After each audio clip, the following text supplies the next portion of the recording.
రోజు నేను చక్కటి కొబ్బరన్నం చేశానండి. చాలా సింపుల్ ఇంగ్రీడియంట్స్ తోటి తయారు చేశాను.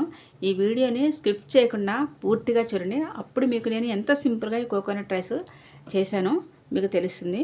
Simple ingredients, super taste. అలాంటి కోకోనట్ రైస్ తప్పకుండా పూర్తిగా చూడండి. ఈరోజు మీకు నేను నా స్టైల్లో చేసే కొబ్బరన్నం చేసి చూపించబోతున్నానండి. చాలా సింపుల్ ఇంగ్రీడియంట్స్, ఎక్కువ మసాలాలు కూడా ఏముండవు. ఉల్లిపాయ, వెల్లుల్లి ఇలాంటివి ఏమీ లేవు అసలు. మనం ఈ కార్తీక మాసంలో అయినా సరే, ఏదైనా మనం ఉపవాసాలు ఉన్నప్పుడైనా సరే, ఏ రోజుల్లో అయినా సరే మనం ఈ రెసిపీని తయారు చేసుకోవచ్చు. దానికోసం చాలా సింపుల్. చూసారా, కొంచెం అనాస పువ్వు, దాల్చిన చెక్క, లవంగాలు, సాజీరా, కొంచెం కసూరి మెతి, ఒకటి బిర్యానీ ఆకు. ఇవే ఇంగ్రీడియంట్స్ అన్ని. ఒక కాయ కొబ్బరిని నేను ఇలా ముక్కలు చేసి పెట్టుకున్నాను. ఒక కప్పు గ్రీన్ పీస్ తీసుకున్నాను. అలాగే ఒక గ్లాసు రైస్ నానబెట్టుకున్నాను. అంతేనండి, సింపుల్గా చేసేసుకోవచ్చు. ఫస్ట్ మనం ఈ కొబ్బరిని మిక్సీ పట్టుకుని కొబ్బరి పాలు తయారు చేసుకుందాం. ఒక గ్లాసు బియ్యానికి 2 గ్లాసులు కొబ్బరి పాలు అయితే కరెక్ట్గా సరిపోతుందండి. చాలా సింపుల్గా, ఈజీగా ఎలా చేసుకోవాలో మీకు వాళ్ళు నేను చేసి చూపిస్తాను. ఇలా మనం కొబ్బరిని ఒక మిక్సీ జార్లో వేసుకునండి. కొంచెం వాటర్ పోసుకుని మనం కొబ్బరి పాలు రెడీ చేసి పెట్టుకుందాం. మనం స్ట్రైనర్లో వేసుకుని ఇలా కొబ్బరి పాలు తీసుకోవాలండి. చూసారు, ఇలా చిక్కగా ఇలా ఉండాలన్నమాట కొబ్బరి పాలు. మనం 2 గ్లాసులు వచ్చేంత వరకు వీటిని మనం మిక్సీలో వేసుకుని కొబ్బరి పాలు తీసుకుందామండి. ఇలా మనం కొబ్బరి పాలని రెడీ చేసి పెట్టేసుకున్నామండి. ఇప్పుడు మనం స్టవ్ వెలిగించుకొని దీంట్లో ఇప్పుడు నెయ్యి వేసుకోవాలండి. మనం నెయ్యి ఎంత వేసుకుంటే అంత రుచిగా ఉంటుంది. చాలా ఈజీగా, సింపుల్గా చేసుకునేట్లా చూపిస్తున్నానండి నేను ఈ కొబ్బరి అన్నాన్ని. కొంచెం నెయ్యి హీట్ అయ్యేంత వరకు చూద్దాము. ఇప్పుడు నెయ్యి వేడెక్కిందండి.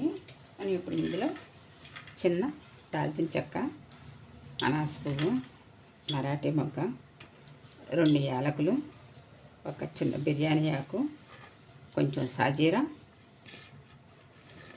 4-5 లవంగాలు ఇవి వేసుకుని ఇవి కొంచెం వేగనిద్దామండి.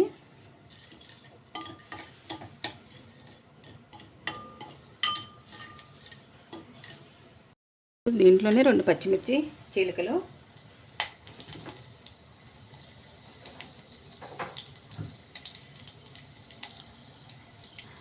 మనం నానబెట్టి ఉంచుకున్న బఠానీ,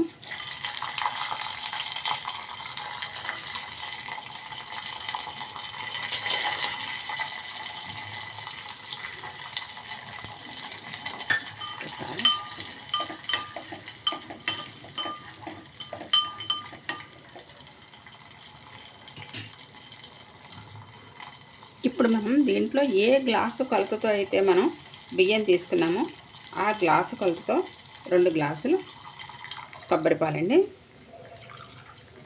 కరెక్ట్గా నేను తీసుకున్న కాయకి 2 గ్లాసుల చిక్కని కొబ్బరి పాలు వచ్చాయి. ఇలా చిక్కగా ఉండాలండి. కొబ్బరి పాలు పలచగా ఉంటే మాత్రం అసలు బాగుండదు. ఇప్పుడు దీన్ని బాగా కొంచెం మరగనిద్దాం. ఇప్పుడు దీంట్లోనే ఒక్క రెమ్మ కరివేపాకు వేసి దీన్ని బాగా మరిగిద్దాం కొంచెం. ఇప్పుడు మనం ఇది ఉడుకు పట్టిందేమో చూద్దామండి. అదిగో చూసారా, ఉడుకు పట్టింది. అంటే కొంచెం ఇలా మరిగితే చాలన్నమాట.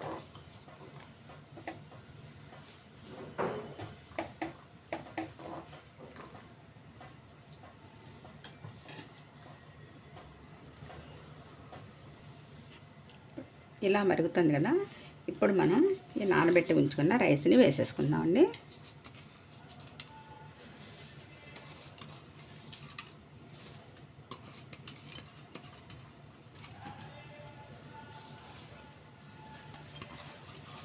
వేసేసుకుని ఒకసారి కలిపేసుకుని సాల్ట్ వేసేసి మూత పెట్టేసుకుందాం. అలా సిమ్లో మనం ఒక పావు గంటకి చక్కగా ఇది ఉడికిపోతుంది. ఇప్పుడు దీనికి సరిపడగా సాల్ట్ అండి, అలాగే కొంచెం కొత్తిమీర, కొద్దిగా కసూరి మేతి అండి, చాలా కొంచెం కొద్దిగా వేసానని పేరుకి వేయాలంతే. కసూరి మేతి వేసేసి ఒక్కసారి కలిపేసుకుని ఉప్పు సరి చూసుకుందామండి. ఒకసారి ఉప్పు ఇలా సరి చూసుకుంటే మనకు తక్కువైతే కనుక కొద్దిగా వేసుకోవచ్చు. సరిపోయిందండి. ఎప్పుడు కూడా ఉప్పు తక్కువే వేసుకోవాలండి. ఎక్కువ వేసుకున్నామంటే దాన్ని మనం ఏమీ రీప్లేస్ చేయలేం. అదే తక్కువ వేసుకున్నాం అనుకోండి, కావాలంటే కనుక కలుపుకోవచ్చు. ఇప్పుడు చక్కగా దీని ఇలా మూత పెట్టేసి ఒక పావు గంట సేపు ఇలా ఉంచేసామంటే చక్కగా ఉడికిపోతుందండి. ఎంతవరకు ఉడికిందో చూద్దామండి. మంచి గుమ్మగుమ్మలాడే వాసన వస్తుందండి. సరే, ఇంకొక 5 నిమిషాలకి చక్కగా ఉడికిపోతుంది. నేను ఎక్కువ ఇంగ్రీడియంట్స్ కూడా ఏమీ వాడలేదండి. చాలా సింపుల్ ఇంగ్రీడియంట్స్తో చాలా సులభంగా అందరూ చేసుకునేట్లాగా చేశాను. మీరు వీడియోని ఎక్కడా స్కిప్ చేయకుండా చూడండి, అప్పుడే మొత్తం వీడియో అంతా మీకు అర్థమవుతుంది. మీరు తప్పకుండా నా ఛానల్ని లైక్ చేయండి, షేర్ చేయండి, సబ్స్క్రైబ్ చేయండి, కామెంట్ చేయండి. మీకు ఏమైనా రెసిపీస్ కావాలంటే కనుక చెప్పండి, నేను తప్పకుండా ట్రై చేస్తాను. ఇప్పుడు కోకోనట్ రైస్ రెడీ అయిపోయిందండి. పైనుంచి కొంచెం నేతిలో వేయించుకున్న జీడిపప్పు అలా వేసుకుని మనం ఏ విధమైన రైతాలు కానీ కుర్మాలు కానీ ఏమీ అవసరం లేదండి. చక్కగా దీన్ని ఇలాగే మనం తినేయచ్చు. చక్కగా కమ్మగా అంత టేస్ట్గా ఉంటుంది ఈ కొబ్బరన్నం. మీరందరూ కూడా తప్పకుండా ట్రై చేయండి. నా ఈ ఛానల్ తప్పకుండా లైక్ చేయండి, షేర్ చేయండి, సబ్స్క్రైబ్ చేయండి. కోకోనట్ రైస్ని చక్కగా ఇలా సర్వ్ చేసుకుని తిన్నామంటే సూపర్ టేస్ట్గా ఉంటుందండి. ఏ కుర్మాలు ఏమీ అవసరం లేదు, కమ్మగా మంచి రుచిగా ఉంటుంది. చూడండి.